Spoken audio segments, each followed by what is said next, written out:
अगर सीईटी 2026 के लिए अभी तक कुछ भी नहीं पढ़ा है और ढूंढ रहे हो कि कैसे तुम सीईटी 2026 में 40% मार्क्स ला सकते हो, तो ये वीडियो तुम्हारे लिए है। मेरे को पता है अभी तक तुमने बहुत ज़्यादा वीडियोस देख ली होंगी और मतलब बहुत जगह पर कमेंट कर दिए होंगे, क्योंकि मैंने खुद जो है कमेंट्स देखे हैं बच्चों के, ठीक है, मेरे भाई बहनों के कमेंट्स देखे हैं कि सर मैम हमने अभी तक कुछ नहीं पढ़ा, आप हमें कहाँ से मॉक टेस्ट सीरीज में जोड़ रहे हो, कहाँ से हमें रिवीजन बैच के अंदर जोड़ रहे हो, हमने तो अभी तक कुछ पढ़ा ही नहीं। आप वीडियो थंबनेल तो ये लगा रहे हो कि 60 दिन के अंदर तुम जो है कैसे एग्ज़ाम क्लियर कर सकते हो और आप कर रहे हो अपना प्रमोशन। तो वो सारी दिक्कतें मैं समझ सकता हूँ। मैं आज एक ऐसा गाइडेंस वीडियो लेकर आ चुका हूँ जिसमें तुमको तुम्हें ही जो है डिसाइड करना है कि तुम्हें कौन से सब्जेक्ट्स पढ़ने हैं, कौन से सब्जेक्ट्स तुम्हें छोड़ने हैं, कैसे तुम जो है 40% मार्क्स लेकर आओगे। हर चीज़ तुम्हारे ऊपर ही छोड़ने वाला हूँ।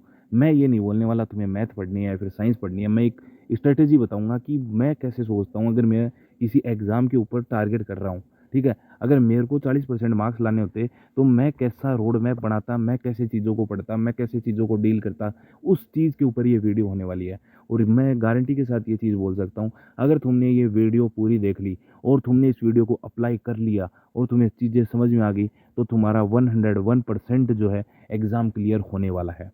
तो शुरू करते हैं इस वीडियो को। आज की इस वीडियो में मैं तुम्हें ऐसी 10 मिस्टेक्स भी बताऊंगा सबसे लास्ट में, जो तुम अभी तक बहुत बार करते आ रहे होगे। चाहे लास्ट के अंदर मैंने जो है टाइम स्टैम्प लगा रखा होगा, वो जाकर तुम सीधे देख लो, अगर वो 10 गलतियां तुम नहीं कर रहे हो तो। ठीक है, फिर देख लेना चाहिए पूरा वीडियो। तो उस चीज़ के बारे में बात करेंगे, कंप्लीट रोड मैप बताऊंगा। ठीक है, और एक टाइम टेबल भी बताऊंगा। वो टाइम टेबल में मैं ये नहीं बोलने वाला तुम ज्योग्राफी पढ़ो, तुम ये पढ़ो। मैं तुम्हें इस हिसाब से बताऊंगा कि कौन सा तुम्हारा स्ट्रॉन्ग सब्जेक्ट है, उसको कितना टाइम देना है। हर चीज़ के बारे में बताऊंगा। मेरे को ये लगता है मैंने जो है बहुत ज़्यादा रिसर्च की है, बहुत सारे वीडियोज़ देखे हैं। उन वीडियोज़ के अंदर क्या कमी है, उन चीज़ों को दूर करने के लिए मैं ये वीडियो बना के लाया हूँ। तो वीडियो को शुरू करते हैं। पूरा देखोगे तुम्हारा ही फायदा होगा। तो इसके अंदर मैंने आज कौन-कौन से डाउट कवर किए हैं। एक तो ये कि तुम 40% मार्क्स कैसे लेके आ सकते हो, ये। दूसरा, क्या अब तैयारी करने से सिलेक्शन या पेपर पास हो सकता है? तो मैं यही बोलूँगा कि जी हाँ, अगर तुम अब भी तैयारी करने में जुट जाते हो, तो तुम्हारा पेपर पास हो सकता है। कैसे तैयारी करनी है, वो वीडियो के अंदर बात करते हैं। क्या एग्ज़ाम टफ होने वाला है? तो तुम खुद देख लो यार, 22 लाख फॉर्म भरे हैं शायद, मेरे को एग्ज़ैक्ट फिगर पता नहीं है। मेरे को ये पता है कि आलोक राज जी ने ये बोला था कि 4 लाख बच्चों का ही एग्ज़ाम हम एक बार में करवा सकते हैं। तो हमारी कोशिश सीईटी में ये होगी कि हम 4 लाख तक ही बच्चों को पास करें। तो एग्ज़ाम टफ देंगे तो 4 लाख का ही पास करने का उनका टारगेट है। तो ये बहुत कम चांसेस है कि 4 से ज़्यादा पास होंगे, इससे कम ही पास होंगे। तो तुम्हारा टारगेट देख लो, कितने बड़े झुंड के अंदर जो अभी 60 दिन में तैयारी कर रहे हैं, उनको कितनी स्मार्ट स्ट्रैटेजी फॉलो करनी पड़ेगी और कितनी मेहनत करनी पड़ेगी, तब जाकर तुम्हारा जो एग्ज़ाम क्लियर होगा। एक वो चीज़ देखो तुम। अगर कोई सब्जेक्ट छोड़ना चाहे तो क्या छोड़ सकते हो? बहुत बड़ा डाउट है, क्योंकि मेरे पास खुद के पास डेली 3 से 4 कमेंट ये आते हैं, मैं मैथ छोड़ दूँ? मैं इकोनॉमिक्स छोड़ दूँ? बस 2 ये ही मेन डाउट आते हैं। मैथ और इकोनॉमिक्स के पीछे तो ऐसे पढ़ेंगे, हम छोड़ देंगे इनको। तो उसके बारे में बात करेंगे। किस टॉपिक को कितना पढ़ना है, ये बहुत इंपॉर्टेंट चीज़ होती है, कितना। ठीक है? किस सब्जेक्ट को कितना पढ़ना है, किस टॉपिक को कितना पढ़ना है। 100% कोई नहीं पढ़ सकता। देखो, टीचर्स को भी याद नहीं होती रहती चीज़ें, ये एकदम सच्ची बात है। बहुत कम टीचर्स ऐसे हैं। ठीक है, तो कितना पढ़ना है इसके बारे में बात करेंगे। सीईटी 10+2 2026 की सब्जेक्ट लिस्ट क्या है? ये तो देखो जीके वाले सब्जेक्ट हैं, ये नॉन जीके वाले सब्जेक्ट्स हैं। ठीक है, दोनों जो बच्चे हैं, मतलब बच्चे तो यार मेरे को थोड़ा सा बोलने में एक्वर्ड लग रहा है। दोनों मतलब दोनों ग्रुप में जो स्टूडेंट्स हैं, उनकी अलग अलग चीज़ों के अंदर कमांड है। जैसे किसी को हिस्ट्री आती है, ठीक है, मतलब जो आर्ट्स वाला बच्चा है उसको हिस्ट्री आती है, ज्योग्राफी आती है, पॉलिटी आती है, करंट अफेयर आता है, आर्ट एंड कल्चर आता है। क्या पता उसको इकोनॉमिक्स नहीं आती हो। ठीक है, क्या पता उसको इकोनॉमिक्स आती हो लेकिन उसको ज्योग्राफी नहीं आती हो। ठीक है, क्या पता उसको इन सब्जेक्ट्स के साथ रीजनिंग आती हो, हिंदी इंग्लिश में से एक सब्जेक्ट आता हो या दोनों सब्जेक्ट आते हो, ऊपर वाले तीनों नहीं आते हो, ऊपर वाले तीनों आते हो, नीचे वाले तीनों नहीं आते हो। तो कोई मैं पर्टिकुलर स्ट्रेटेजी नहीं बता सकता कि तू भाई ज्योग्राफी कर ले, पर तेरे तू मैथ में महारत हासिल है तेरे को, पर तू मैथ छोड़ दे। मैं ये चीज़ मैं नहीं बोल सकता। तो वो कैसे तुम डिसाइड करोगे, उसके बारे में वीडियो में बात करेंगे। ठीक है, अब मैथ वाले जो मैथ साइंस है, उसको मैथ साइंस आती है, कंप्यूटर आता है, ठीक है, लेकिन उसको हिंदी नहीं आती, वो इंग्लिश मीडियम से रह गया। उसको इंग्लिश नहीं आती क्योंकि वो हिंदी मीडियम से रह गया। रीजनिंग आती है, ठीक है, इधर उसने थोड़ा बहुत पढ़ रखा है। मान लो उसने, जैसे मैं एसएससी की तैयारी करता था, तो मैंने पॉलिटी पढ़ रखी है, मेरे को आती है। ठीक है, लेकिन इकोनॉमिक्स जो है वो मेरे को नहीं आती, इकोनॉमिक सर्वे नहीं आती। आर्ट एंड कल्चर मैंने अभी तक इतना देखा ही नहीं कुछ। ठीक है, ज्योग्राफी थोड़ी बहुत मैंने पढ़ रखी है, हिस्ट्री मैंने थोड़ी बहुत पढ़ रखी है, करंट अफेयर्स में डेली पढ़ रहा हूँ। क्या पता, मैं करंट अफेयर्स नहीं पढ़ता, ठीक है, आर्ट एंड कल्चर नहीं पढ़ता, इकोनॉमिक्स मैंने एकदम धारदार पढ़ रखी है, ये सारे सब्जेक्ट्स पढ़ रखे हैं, तो डिसाइड कौन करेगा? मैं तो डिसाइड नहीं कर सकता ना कि तेरे को क्या पढ़ना है, मतलब तुम्हें क्या पढ़ना है, वो तुम खुद डिसाइड करोगे, ठीक है? तो उसके बारे में बात करते हैं। सबसे पहले अपने लिए ये देखना ज़रूरी है कि किस तरीके से पेपर में क्वेश्चन आ सकते हैं, ठीक है? एक्सपेक्टेड क्वेश्चन क्या हो सकते हैं? तो Rajasthan history, art and culture के 20 के आसपास क्वेश्चन आने की संभावना है। राजस्थान ज्योग्राफी एंड इकोनॉमिक्स की 15 क्वेश्चन के आसपास आने की संभावना है। राजस्थान पॉलिटी 10 क्वेश्चन, ये राजस्थान पॉलिटी और इंडियन पॉलिटी दोनों का ही है, ठीक है? 10 क्वेश्चन के आसपास क्वेश्चन आने की संभावना है। इंडियन ज्योग्राफी 8, मेरे को तो नहीं लगता मतलब 8 क्वेश्चन आएंगे, फिर भी मैंने लिख दिया 4 के आसपास क्वेश्चन आने की संभावना है, और ये प्लस 4 यहाँ पर तुम ऐड कर सकते हो। साइंस 12, ठीक है? Current affair 10, math and reasoning 20, Hindi 10, English 10 और कंप्यूटर 5। अब कोई ज़रूरी नहीं है यही रेशियो रहे, अगर एग्जामिनर चाहे तो आर्ट एंड कल्चर से 120 के 120 क्वेश्चन दे दे, ठीक है? तो ये कोई किसी को पता नहीं होता, ये एक एक्सपेक्टेड आइडिया लगाया है, ठीक है? तो उसी हिसाब से अपन अपनी स्ट्रैटेजी बनाएंगे। तो अब देखो, तुम्हें इस पेज पे वापस आएंगे। पहले तुम्हें देखो क्या डिसाइड करना है, सब्जेक्ट वाइज प्रायोरिटी किस सब्जेक्ट को देनी है, तुम्हें वो डिसाइड करना है। प्रायोरिटी नंबर 1 ये होगी कि मस्ट डू सब्जेक्ट कौन सा है, ठीक है? प्रायोरिटी 2 ये होगी शुड डू सब्जेक्ट कौन सा है, और प्रायोरिटी 3 होगी टाइम बचे तो क्या करना है, ठीक है? अब मान लो तुमने ये देखा कि तुम्हारी जो प्रायोरिटी है, प्रायोरिटी 1 पर क्या है कि ये तुम्हें करना ही करना है, ठीक है, मस्ट डू। अब ये मानते हैं, अब मैथ वाले जो अपने हिसाब से देख लेना, ठीक है? मैं खुद मैथ का स्टूडेंट हूँ, पर मैं मतलब स्टूडेंट हूँ, पर मैं बता रहा हूँ जो आर्ट्स है उस सब्जेक्ट को अपन लेते हैं। देखो मान लो अपन ने हिस्ट्री को ले लिया, ठीक है?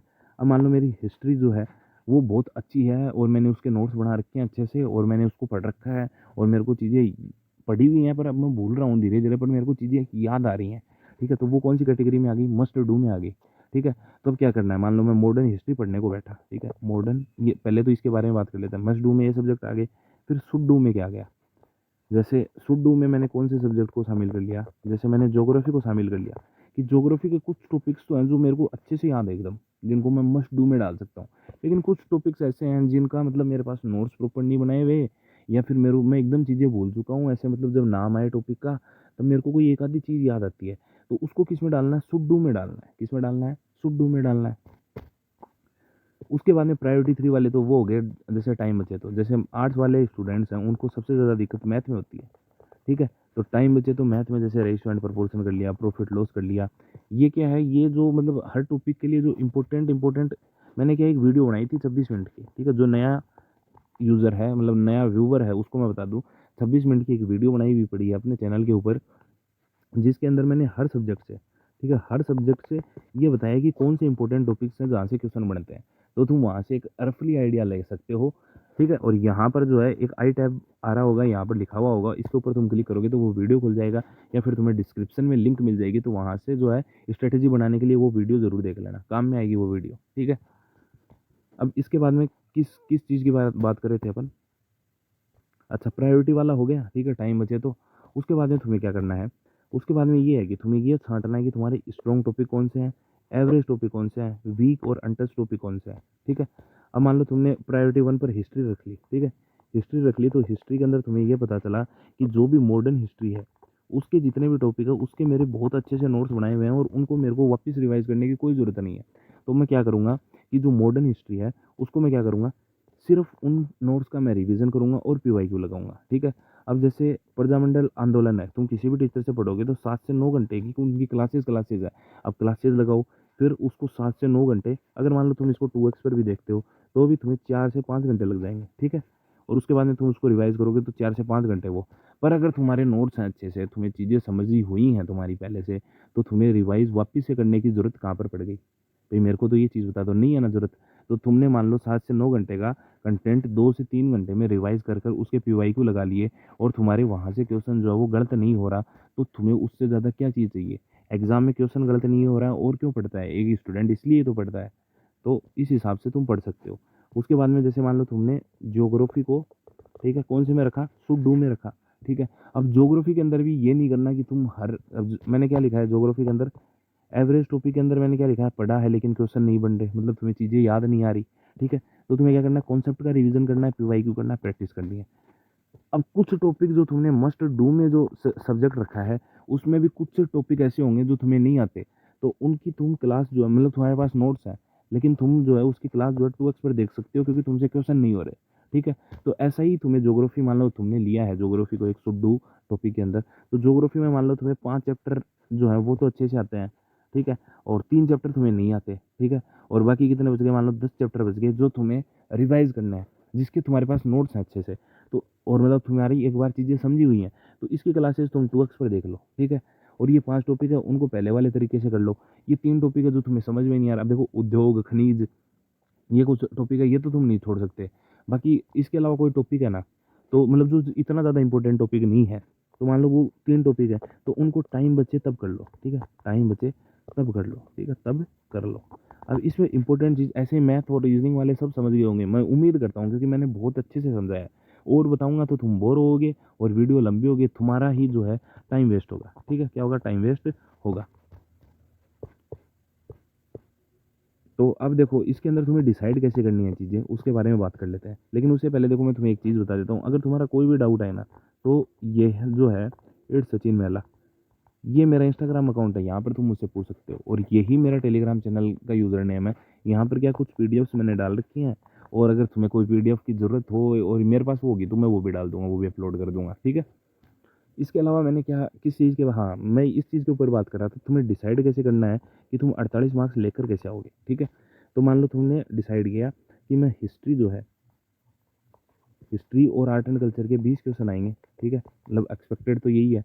तो तुम ये मान के चल रहे हो कि मैं कुछ भी करके 15 क्वेश्चन यहाँ से सही करके आऊँगा। कुछ भी नहीं मानते अपन, रो मार्क्स मानते हैं कि कम से कम। ठीक है? कम से कम तुम्हारे 13 क्वेश्चन यहाँ से सही होते हैं। ठीक है? फिर तुम ज्योग्राफी, और मतलब ये मैं ये नहीं बोल रहा तुम ज्योग्राफी छोड़ना चाहते हो छोड़ लो, ये तुम्हें डिसाइड करना है कि तुम कैसे लाओगे। ज्योग्राफी और इकोनॉमिक्स जो है, इसमें कितने क्वेश्चन बताए थे मैंने, 15 प्लस 4 19 20 के आसपास इसमें बताए थे। तो इसमें मैं मानता हूँ तुम इकोनॉमिक्स छोड़ रहे हो। अब मैं इकोनॉमिक्स छोड़ रहा हूँ, क्या पता तुम्हारी इकोनॉमिक्स बहुत ही स्ट्रॉन्ग हो, तो तुम जो है इकोनॉमिक्स की जगह और कोई सब्जेक्ट छोड़ दो, तो तुम ये मान लो कि 12 क्वेश्चन, ठीक है, तुम यहाँ से कर रहे हो। ये तुम्हें डिसाइड करना है कि तुम्हें क्या करना है नहीं करना। करंट अफेयर तुम डेली पढ़ रहे हो, 10 क्वेश्चन है, तुम 7 करके आ रहे हो। ठीक है? तो कितने हो गए, 13 7 20 30 32 क्वेश्चन हो गए। ठीक है? कितने क्वेश्चन हो गए, 32 क्वेश्चन हो गए। उसके बाद में तुमने ये देख लिया कि भाई पॉलिटी से 10 क्वेश्चन आने हैं। ठीक है? पॉलिटी से 10 क्वेश्चन आने हैं, तो मैं पॉलिटी से जो है 10 में से 5 क्वेश्चन मैं करके आ जाऊँगा, प्लस 5 37। ठीक है? फिर थोड़ी बहुत मेरे को मैथ आती है, तो मैथ के 10 क्वेश्चन आए तो भी मैं 3 तो कर ही दूंगा, कम से कम 3 कर दूंगा, 37 प्लस 3 40। ठीक है? रीजनिंग मेरे को अच्छे से आती है, इसके अंदर मैं 7 क्वेश्चन कर दूंगा, 47। हिंदी मैंने पढ़ रखी है, इंग्लिश मैंने नहीं पढ़ रखी, तो हिंदी के अंदर मैं जो है अगर 10 क्वेश्चन आते हैं तो 7 यहाँ पे कर दूंगा। 47 7 कितने होते हैं, तो 47 7 शायद 54 होते हैं। ठीक है? 54। ठीक है? उसके बाद में तुमने डिसाइड किया कि कंप्यूटर जो है, कंप्यूटर के अंदर तो यार एम एस वर्ड है, एम एस एक्सेल है, और रैम रोम मेमोरी और इनपुट आउटपुट डिवाइसेज ये हैं। तो कंप्यूटर से भी मैं 5 में से 3 क्वेश्चन कर दूंगा। साइंस के 12 क्वेश्चन आएंगे, 12 में से एक क्वेश्चन लाइट का फिक्स है। फिजिकल चेंज केमिकल चेंज का क्वेश्चन आ जाएगा, वो कर दूंगा। ब्लड का कर दूंगा, आर एच फैक्टर का कर दूंगा, जेनेटिक्स का क्वेश्चन कर दूंगा। तो ऐसे करके मैं 5 7 क्वेश्चन यहाँ से कर दूंगा। तो कुल मिलाकर मेरे जो है 60 क्वेश्चन। अब तुम ये चीज़ देख लो, मैंने 60 क्वेश्चन ज़्यादा बोला है क्या? क्या 60 क्वेश्चन नहीं बन रहे? भाई ये बोला है मैंने, राजस्थान हिस्ट्री और आर्ट एंड कल्चर से तुम 13 क्वेश्चन कर लो। ठीक है? और मैथ से तुम 3 कर लो। अब तुम ये कर लो ना, अगर तुम्हें मैथ नहीं आती तो भाई राजस्थान आर्ट एंड कल्चर से मैं 13 क्वेश्चन करने वाला हूँ। 13 क्वेश्चन नहीं, मैं यहाँ से 16 क्वेश्चन कर लूँगा, पर मैं मैथ छोड़ के जा रहा हूँ। तो मतलब इस हिसाब से तुम्हें डिसाइड करना है कि तुम इतने सेफ खेलो, इतने सेफ खेलो कि तुम्हारा 70% सिलेबस, ठीक है, वो कंप्लीट हो जाए ऐसे भी करके। ठीक है? और क्या करना है, सबसे पहले जो मस्ट डू टॉपिक्स हैं वो कंप्लीट होने चाहिए। ये नहीं है पहले तुम हिस्ट्री लेके बैठ गए उसके बाद ज्योग्राफी। जो मस्ट डू टॉपिक्स हैं वो कंप्लीट करो, उसके बाद में शुड डू टॉपिक्स कंप्लीट करो, और उसके बाद में जो टाइम बच जाए वो टॉपिक्स पूरे करो। ठीक है? अब 10 बिगेस्ट मिस्टेक जो तुम 45 दिन में करने वाले हो और जो पहले भी करते आ रहे हो, उनकी बात कर लेते हैं। ठीक है?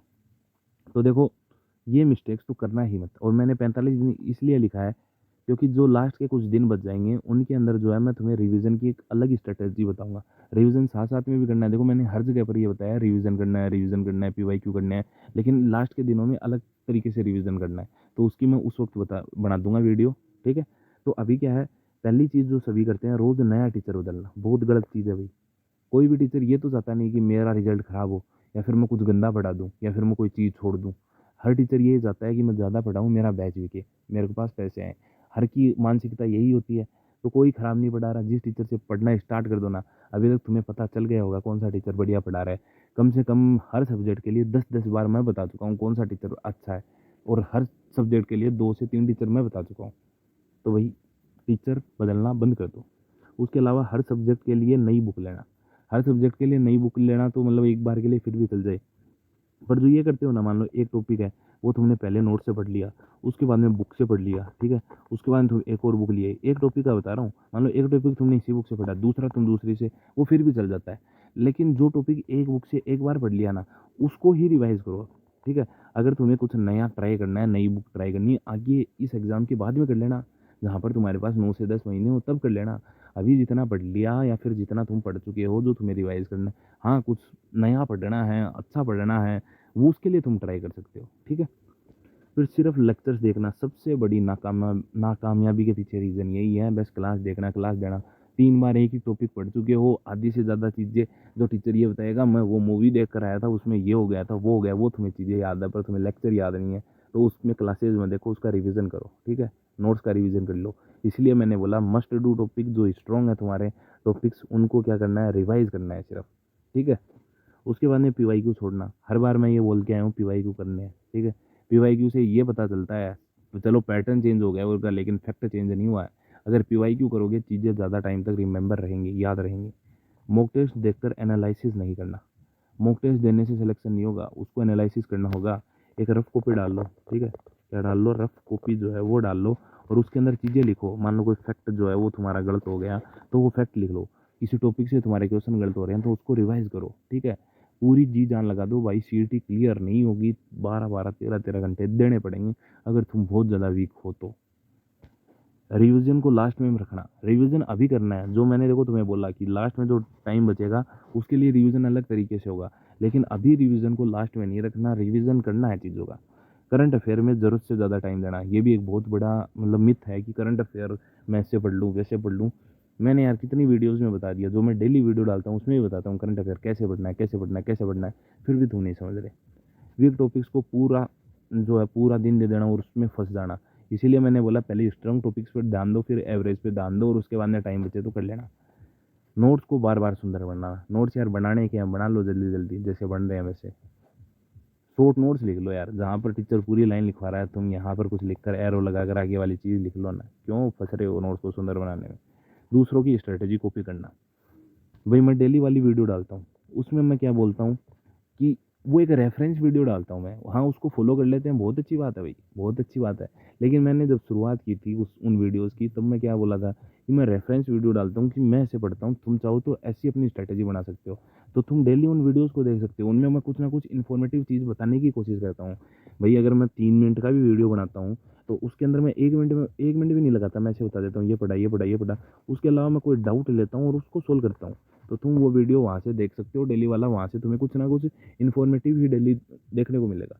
हाँ उसकी क्वालिटी बहुत ज़्यादा ख़राब होती है कि डायरी ले लेता हूँ उसमें बता देता हूँ चीज़ें, पर भाई सच बता रहा हूँ, मेरे मन में कुछ ऐसा नहीं है कि मेरे को टाइम पास करना और चीज़ें करनी है। मैं सच में ये जो है चीज़ें बहुत ज़्यादा होमवर्क करने के बाद में बनाता हूँ, ठीक है। मैंने बहुत वीडियोज़ देखे हैं तब जाके मैंने ये वीडियो बनाया है कि किन चीज़ों की दिक्कत आ रही है। कमेंट्स पढ़े हैं, मेरे को सबसे बुरी बात ये लगी कि टीचर्स बैच भेज रहे हैं 15 दिन का रिवीजन बैच, ये लिख कर कि जो जीरो से पढ़ रहा है वो ऐसे पढ़ लो। यार पीवाईक्यू करके जो है चीज़ें हमेशा के लिए याद नहीं रह पाती, ठीक है। मतलब सब कुछ पीवाईक्यू करके कोई जीरो से तैयारी नहीं कर सकता। ऐसे कर सकता है, मान लो कोई बहुत हार्ड वाला टॉपिक है तो उसके उसने पीवाईक्यू देख लिए, ठीक है, और प्लस में उसने क्या कर लिया, उसका जो मतलब उसके पीवाईक्यू कर लिया और उसका थोड़ा बहुत कॉन्सेप्ट पढ़ लिया, इस तरीके से काम चल सकता है। पर सब कुछ पीवाईक्यू से क्लियर नहीं हो सकता। तो पीवाईक्यू का रिवीजन बैच निकालना, एमसीक्यू रिवीजन बैच निकालना, 15 दिन में हम क्रैश कोर्स करा देंगे, सब कुछ रिवाइज करा देंगे। रिवाइज कराना अलग चीज़ है मैम, फिर थंबनेल के ऊपर ये मत लिखो कि 60 डे टारगेट सीरीज। तो मतलब चीज़ें बुरी लगी, मतलब ऐसे लगा कि टीचर अपने बैच ही बेच रहे हैं। और ये यहाँ पर मैं बताने भूल गया कि वीक अनटच्ड टॉपिक जो है बिल्कुल नहीं पढ़े, जो टॉपिक उनको सिर्फ पीवाईक्यू कर लो, या फिर जहाँ से क्वेश्चन बन रहा है वो रट लो। जैसे मान लो तुमने कोई भी टॉपिक पढ़ा, जैसे मान लो तुमने कोई जैसे तुमने गणेश और सभ्यता पढ़ा, तुमने ऐसे सोचा कि हम जो है सभ्यता वाला टॉपिक पढ़ेंगे, और तुमने ये देखा गणेश और सभ्यता से क्वेश्चन बन रहा है, तो पहले उसका थोड़ा बहुत रफली आइडिया ले लो, जैसे वो कहाँ पर थी और वहाँ पर क्या क्या चीज़ें मिलती हैं। उसके बाद में पीवाईक्यू करने का मतलब होता है, ठीक है। तो थोड़ा सा मतलब तुमको स्मार्ट स्ट्रेटेजी तो थोड़ा-सा क्या है स्मार्ट स्ट्रैटेजी तुम्हें भी फॉलो करनी पड़ेगी। उसके बाद में लास्ट में मैं टाइम टेबल की बात कर लेता हूँ। तो टाइम टेबल तुम्हें ऐसे डिसाइड कर सकते हो कि सुबह 1 घंटे में करंट अफ़ेयर पढ़ूँगा, जिसमें मैं डेली करंट अफ़ेयर के लिए न्यूज़पेपर पढ़ सकता हूँ या फिर नाना क्लासेस की 20 से 22 मिनट की क्लास आती है, उसको मैं 2x पर देख लूँगा, उसको मैं रटने नहीं बैठूँगा, ठीक है? और संतोष सर हैं आरडब्ल्यू पर, वो भी 40 से 42 मिनट की क्लास करते हैं, तो उसको भी मैं 2x पर देख लूँगा और मैं चीज़ों को रटने नहीं बैठूँगा। क्योंकि जब मैं मंथली के लिए रटूँगा तब मेरे को वो चीज़ें अच्छे से याद हो जाएँगी, ठीक है? करंट अफेयर बेस थोड़ा-सा शॉर्ट टर्म मेमोरी में ही याद रखना है, 2 महीने बाद में एग्ज़ाम है, ठीक है? 1 घंटे इंग्लिश, हिंदी वोकैब करनी है, ठीक है? और हमेशा बोल रहा हूँ, हर वीडियो में बोलता हूँ, सुबह जो डेली वाला वीडियो डालता हूँ, कि 30 मिनट का टाइमर लगाकर पढ़ो। वोकैब कैसे पढ़नी है उसका तरीका बता रखा है यहाँ पर, आई टैब पर जो है तुम्हें वो तरीका मिल जाएगा, क्लिक करो और उसको देख लो, ठीक है? और डिस्क्रिप्शन में लिंक मिल जाएगी, वीडियो पूरा होने के बाद देख लो। 3 घंटे स्ट्रॉन्ग एवरेज टॉपिक। अब जो तुमने स्ट्रॉन्ग और एवरेज टॉपिक को जो है डिसाइड किया ना, उसको करो, ठीक है? 3 घंटे। अब मान लो इसमें तुमने ये डिसाइड कर लिया कि मैं 4 दिन हिस्ट्री पढ़ूँगा और फिर मैं जो है राजस्थान ज्योग्राफी की तरफ शिफ्ट हो जाऊँगा, वो तुम्हारा डिसीज़न है। या फिर मैं 1 घंटे डेली हिस्ट्री को टाइम दूँगा, 1 घंटे राजस्थान हिस्ट्री को दूँगा और 1 घंटे मैं पॉलिटी को दूँगा या फिर मैथ को दूँगा, वो तुम्हारा डिसीज़न है, ठीक है? 3 घंटे तो ये पढ़ना है और 4 घंटे वीक और अनटच्ड टॉपिक पर ध्यान देना है 15 दिन, ठीक है? 15 दिन उसके ऊपर ध्यान देना है। उसके बाद में 15 दिन कंप्लीट हो जाए, तब 15 दिन बाद में दोनों को, इसको 4 घंटे कर देना, इसको 3 घंटे कर देना, ठीक है? फिर अगले 15 दिन हो, तब इसको 2 मतलब इसको तो 6 घंटे कर देना और इसको 2 घंटे कर देना। या फिर तुम टाइम जो है इसमें 2 घंटे क्यों करो? अगर तुम्हें ये लगे नहीं भाई मेरे को मज़ा आ रहा है वीक टच करने में भी, तो तुम जो तुम्हारा पूरा टाइम उसको बढ़ा दो। ये तो 10 घंटे का ही तो है, तुम्हारे पास चीज़ें भी तो बचेंगी। 1 घंटे रिवीजन पीवाईक्यू नोट्स। अब तुम बोलोगे भाई 1 घंटे में रिवीजन कैसे करें? तो जो स्ट्रॉन्ग और एवरेज टॉपिक थे उनके तुम रिवीजन ही तो कर रहे हो, ठीक है? तो भाई यही मेरी तो स्ट्रैटेजी थी, इसके अलावा देखो ना तो मैं इससे अच्छा वीडियो बना सकता था। पूरा एफर्ट दिया है, पूरी मैंने कोशिश की है। लास्ट में तुम्हें इतना ही बोलूँगा, अब अगर तुम्हें ये लगा हो वीडियो अच्छी है तो वीडियो को लाइक, चैनल को सब्सक्राइब और वीडियो को अपने दोस्तों के साथ शेयर ज़रूर कर देना। और भाई प्लीज़ कमेंट बॉक्स में एक पॉजिटिव कमेंट लिख दो, ताकि मेरे को भी ये लगे कि हाँ यार, इतनी मेहनत की, इतनी कोशिश की तो अच्छा रिज़ल्ट देखने को मिला। स्टूडेंट्स को या फिर मेरे भाई बहनों को ये चीज़ पसंद आई, ठीक है? और लास्ट में बोलूँगा हमेशा की तरह, thanks for watching this video, keep supporting guys.